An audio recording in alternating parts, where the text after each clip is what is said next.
We're constantly being asked about what different elements might mean in dreams. And one of them that we get asked about is hands. What do hands represent in dreams? Now, one of the first places you look at if you're trying to understand an element is there a place in Scripture where it talks about that element and what it might mean metaphorically? And so if you look at hand, one of the common things about hands is authority or power. Now, give you an example. In Genesis, around the time of Joseph, it kept on talking about things being put into Joseph's hand. It says that Potiphar, that's not the right way of saying it. It's Potiphar. That Potiphar put all of his household into Joseph's hands. That when he was in prison, that the prison guard put all of the prison into his hands. And when he is exalted, Pharaoh puts the nation of Egypt into his hands. It was talking about giving him authority and responsibility for him to act in that realm. And so it could be talking about authority. Another place is in Isaiah, where Isaiah says that he's talking for the Lord, and the Lord asks, is my hand so short that I cannot save?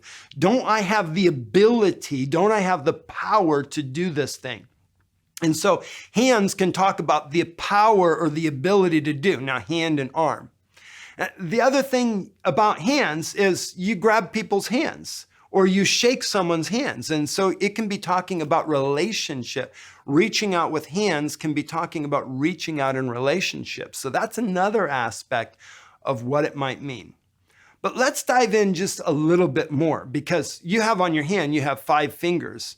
And there just happens to be 5 different grace gifts that are mentioned in Ephesians chapter 4. It talks about the apostle. Now, the apostle is the thumb because it's able to touch all the others. It's kind of the linchpin that holds them together. That's kind of that governmental piece.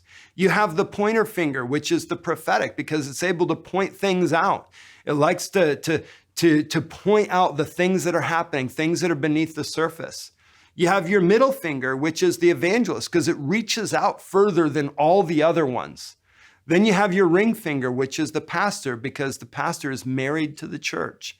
And then you have your little finger, which is the teacher, because it likes to get into little places and dig out the little details of things and explain them so that other people can understand them. So if you happen to see that, it might mean, maybe if it's one of the fingers, it may mean something like that. But hands, authority, power or ability, relationship. But if it's specific fingers, it might be one of the 5-fold. That's an interesting dream element.